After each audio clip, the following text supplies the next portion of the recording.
Virtual summits are the most powerful online marketing tool available to grow your list, launch your platform, make more money, and create an impact in the world, even if you're just getting started. If you are ready to take your summit to the next level, then tune into the Virtual Summit Podcast with Dr. Mark T. Wade. Hi, I'm Dr. Mark T. Wade, founder of Virtual Summit Software and creator of the One Day Summit Formula. And I'm on a mission to help you, the summit host, get your summit out to the world in a powerful and impactful way. So let's get started. Hey, Summit hosts, Dr. Mark T. Wade here, founder of Virtual Summit Software and your host on the Virtual Summit Podcast. Have you ever heard of a little thing called Airbnb? If so, then you should know about the Airbnb Mastery Summit, and we're going to be talking all about that today. We have legendary rock star Eric Moeller here, founder of Airbnb Mastery Summit. He helps people earn 6 to 7 figures on Airbnb without owning any properties. I'm super excited to dig into your success and your mind. Eric, thanks so much for being here with us today. Mark, I appreciate it, man. Thank you for having me on here. Congrats for the podcast. And I am sitting outside in a lovely cafe here in lovely San Diego. So apologize for any background noise, but yeah, super excited about being here. Yeah, this is just such an important episode, and what you've done with the Airbnb Mastery Summit and some of your other summits is just, it's such an example of what I want our summit hosts to hear. So we're going to power through it. You summit hosts listening in, if you hear somebody clanking some coffee cups together, maybe go grab your own glass of coffee or cup of coffee, and you can join us. Well, all right. So Eric, now before we jump into, for example, the Airbnb Mastery Summit and some of the successes you've had with that, why don't you let our summit hosts just know a little bit more about yourself? Yeah, I appreciate that. So I'm originally from New Jersey, was a real estate investor, developer, literally from high school. I moved out to San Diego about 4 years ago to start my Airbnb business. And essentially what I created was a business where we leverage other people's properties on Airbnb. So we'll go out, we'll lease a property, or we'll partner with them and essentially manage their property on Airbnb. And it worked out really, really well. When I first got into the space, I realized that there was no education. There was really nobody speaking about this model, and I wanted to learn how to grow this type of business model. And that's where the summit idea came from. I'm like, hey, I got to connect with the people that are already doing this on a big level. And at that time, nearly 4 years ago, I'm like, man, I just want to take over the world with Airbnb, have properties everywhere around the world, and build $1 billion company, all of that. And when I got into this, I was trying to figure out what is it how can I connect with these individuals? And then the idea of the summit came along. We launched that summit, connected with everybody in the industry. And then from there, it's just been, the educational business has been growing. The property business has been growing. And it's been a lot of fun. And I love this example here. I mean, this is like, I can't think of a better example of what, like, the power of a virtual summit and the reason for a virtual summit. I mean, Airbnb, especially, and timing of virtual summit too. Like, I mean, that was when you hosted your first one, etc. This is like, Airbnb was like, what is this? Like, everybody was like, we got to get into this. So it was perfect time. And I'm not going to steal any of the thunder of it, but like, the fact of the matter is, like, think about, for you summit hosts out there, think about, like, what topic are you wanting to know about? What is something that interests you that if you don't know about it and you need to learn about it, you can use yourself almost as a guinea pig, as the researcher, to go out and get the information. So I love this. So let's exactly.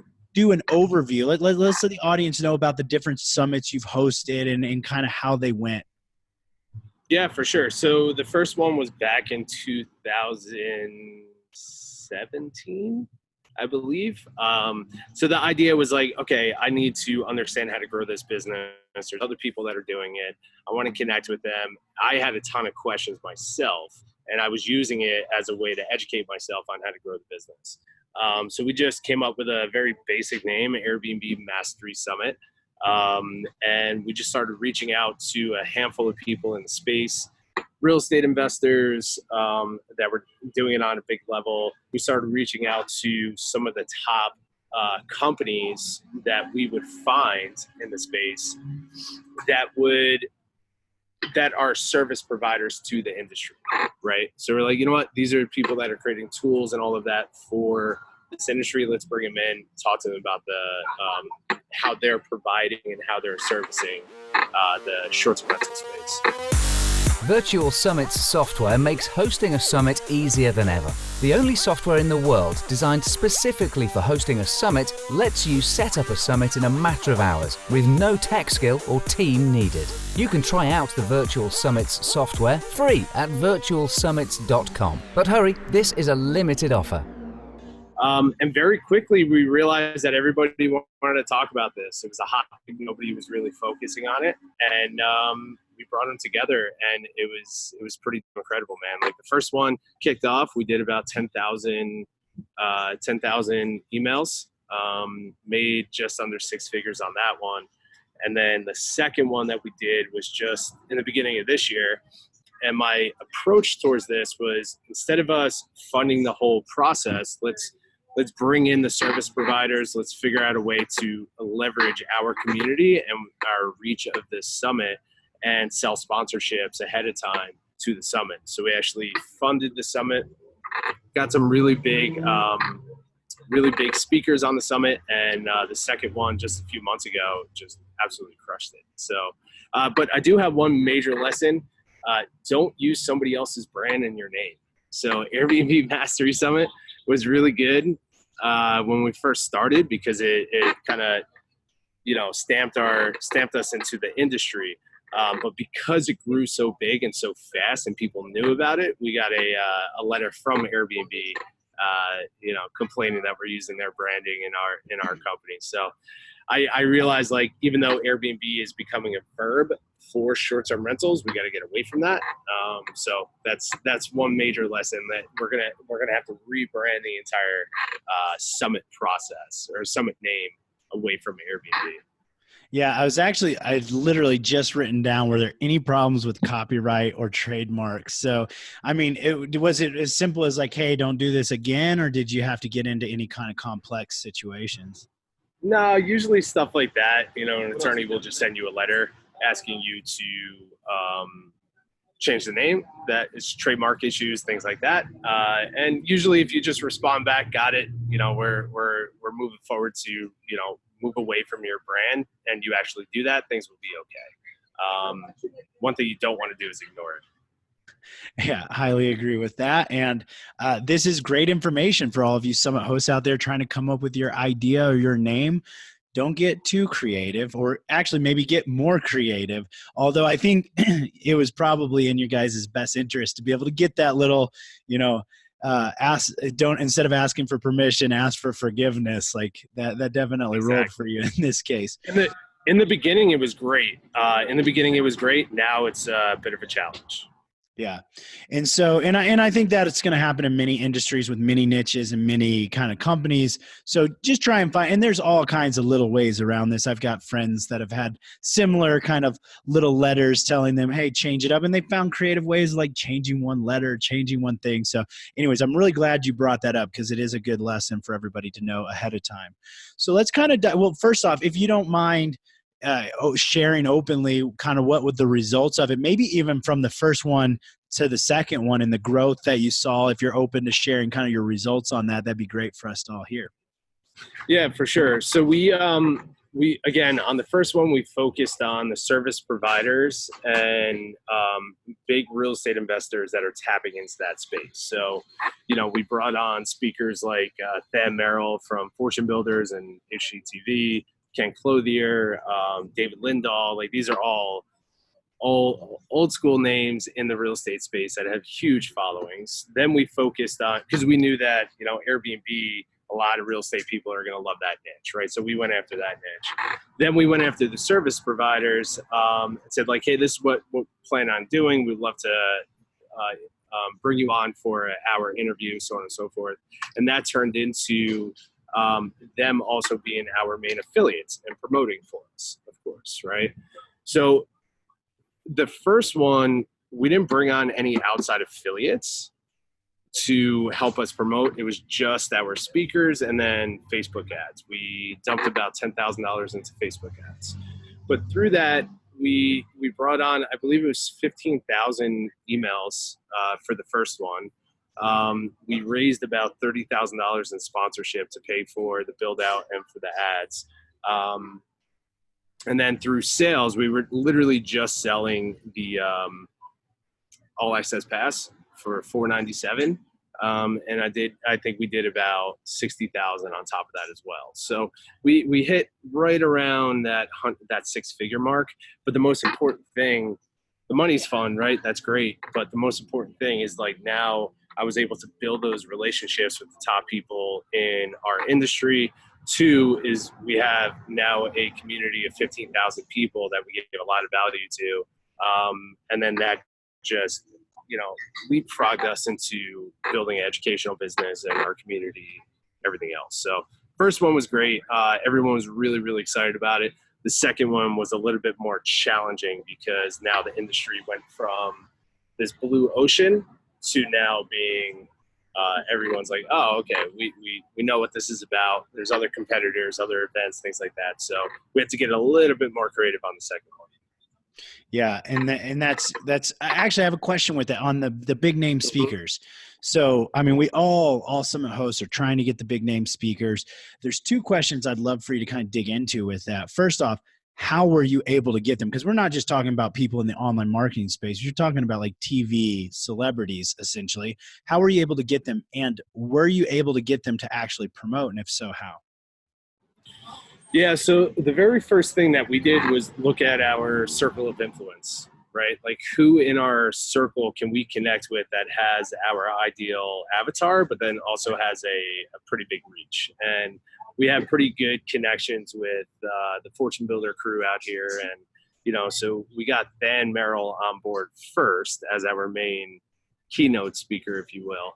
And then we leveraged his name to get Kent Clothier on, who's another very large real estate investor and educator, both of them being here in San Diego, which was awesome.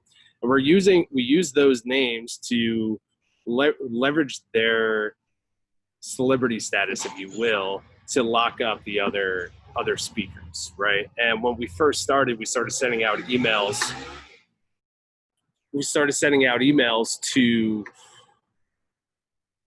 To ideal companies and speakers with our projected speaker list. So not saying that these are confirmed, but we have these 3 people confirmed and we're looking to get all these other people on board. Do you want to be part of the panel? And through that process, we realized that, 1, we had a sexy niche. 2 is that we locked in our keynotes. And once we got those keynotes, everybody else was excited to get involved. That makes sense. So we just leveraged their names. So we used our circle of influence first, locked them up, and we gave them everything as far as once we brought on the head keynotes, not only did we give them a main speaker position, but then we gave them a sponsorship position in the company with no money involved.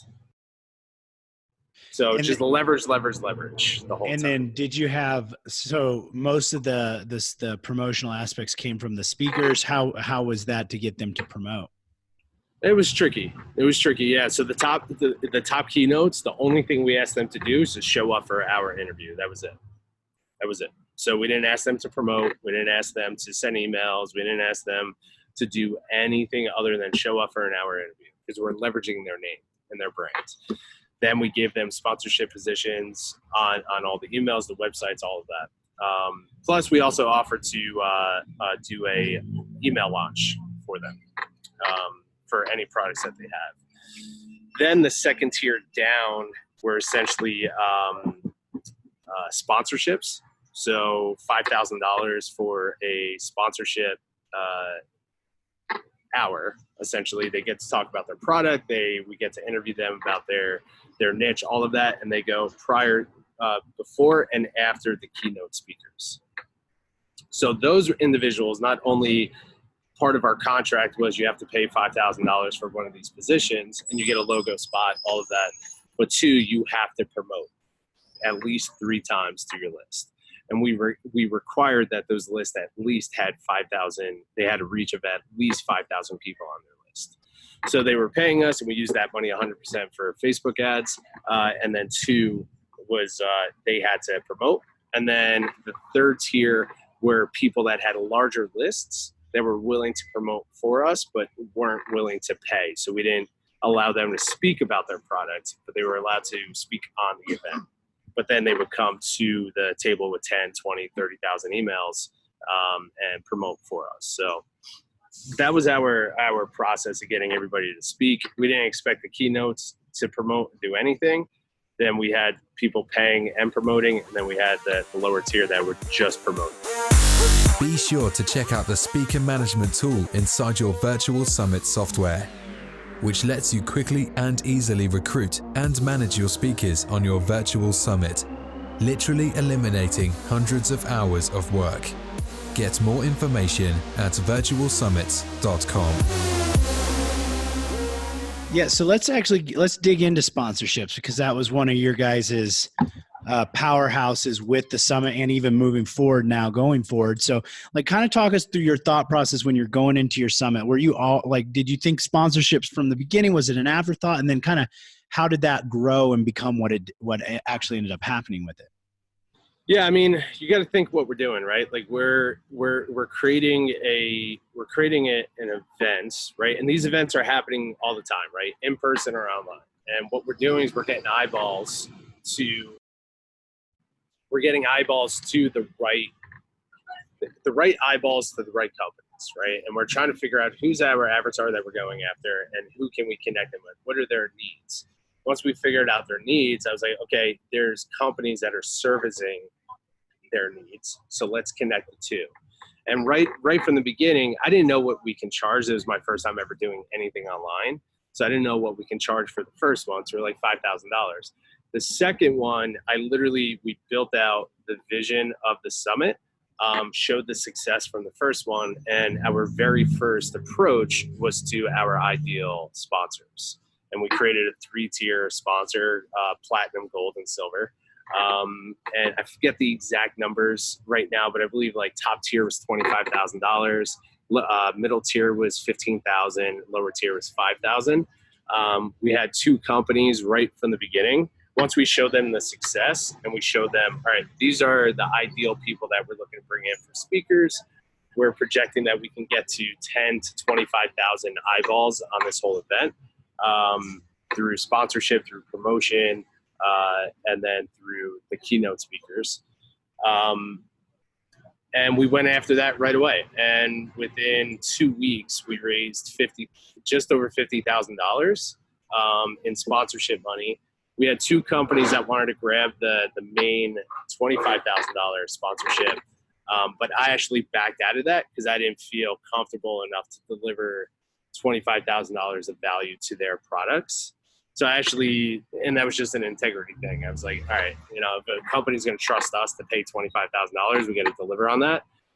So we actually lowered that down to about 15,000. So all in all, we raised just over 50,000, if I remember correctly, and we used that to fund the entire project right away. And then, we built out an incredible website. We built out an incredible speaker outreach program, or content, all of that.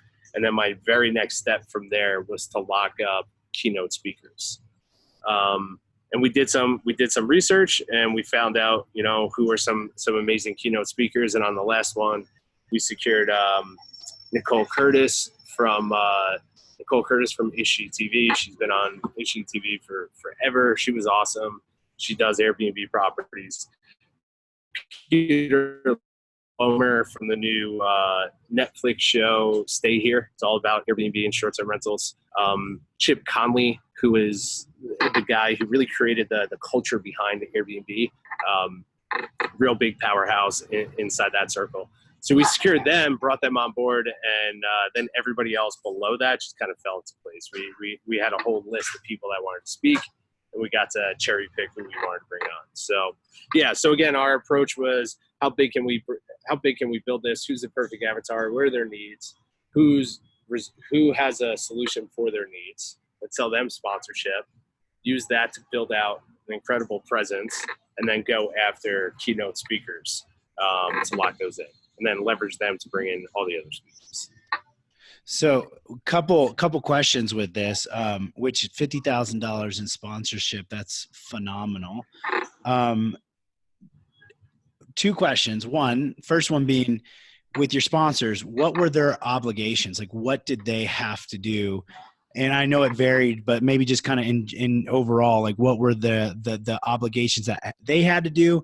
And besides giving them like a speaking spot and putting their logos on stuff, what did you deliver?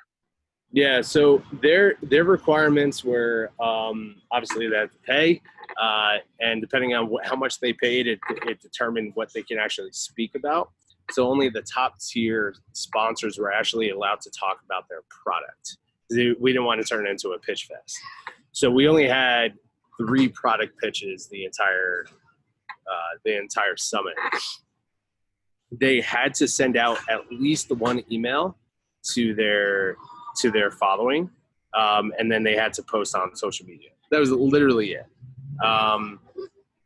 We had maybe 50% of them actually do all that, but they're, which is totally fine. And I think everyone who's done a summit before knows that it's really difficult to get people to promote, right? So that's what we had to focus on first. And then for us, it was like, what are we delivering to them? And that's what we really sold, was not just the presence of what we do on the summit, but the follow-ups. So we allowed 3 emails to our list. We allowed promotions inside our Facebook groups. We did masterminds around their products as well. So we delivered a lot of value on the summit and then off of the summit as well. Those are incredible things. And I think sometimes summit hosts forget that, like, a lot of the value that you can deliver does not have to come just from the summit. After the summit, like you just said, it's a great way.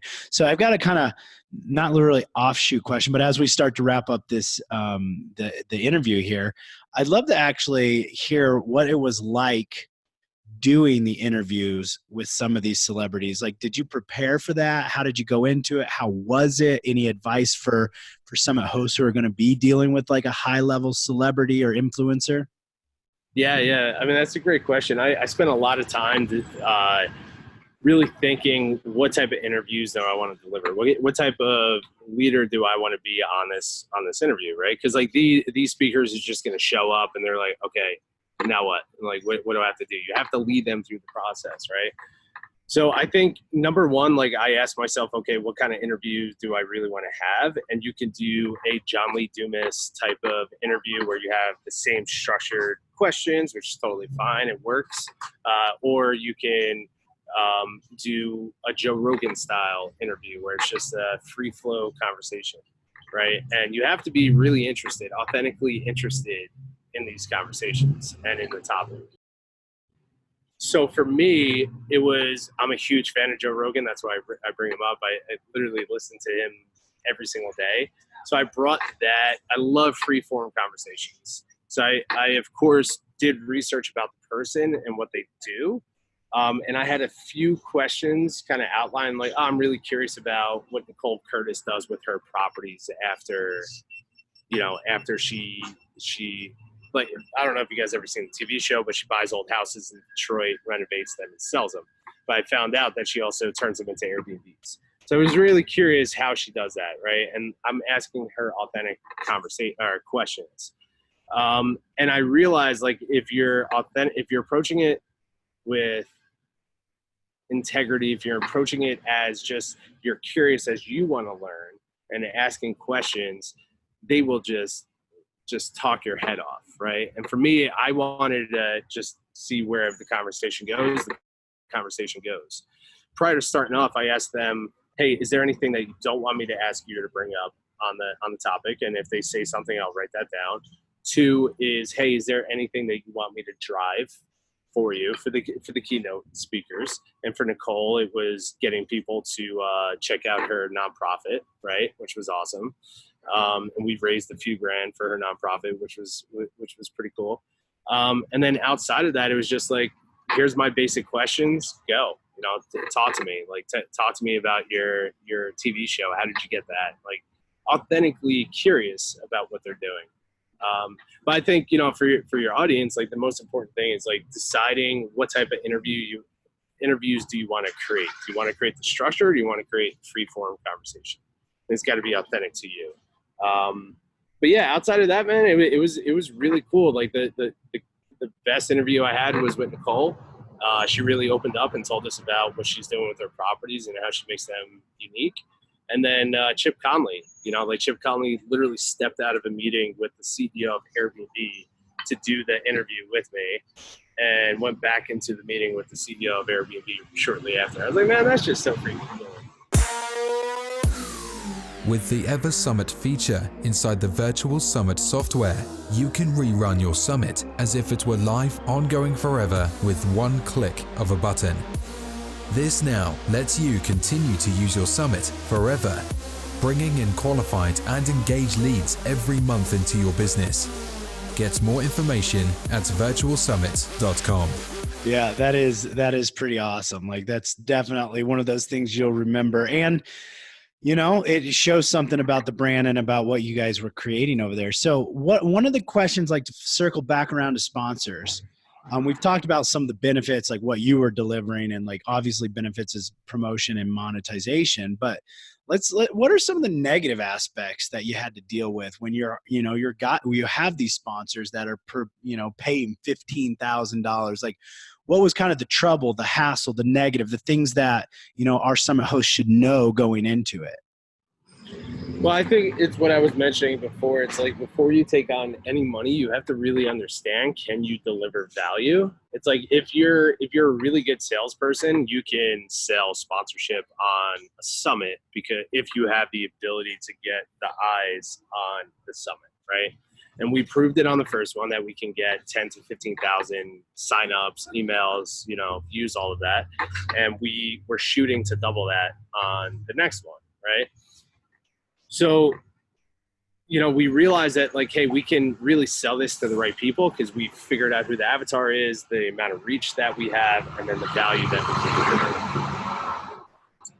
And for me, it was all about, can we authentically deliver value to these companies, right? And we're not going after massive companies. Like, Airbnb wasn't our sponsor, right? If they didn't get the return that they were looking for on this, it wouldn't have been a major deal for them. But for most companies that are going to sponsor these types of summits, they're startups, right? Or they're multiple years into their startup process. So 15,000, 25,000, 5,000, it's a lot of money for these companies.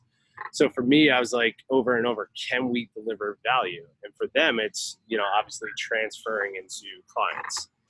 So when we were looking at the $25,000 range, and I broke down their business model, I'm like, man, we're going to have to deliver a lot of people for this company that wants to sponsor us for $25,000 convert. I'm like, man, if we don't do that, I'm going to feel like crap, I'm going to feel like I'm out of integrity. So that's why we dropped it, first of all.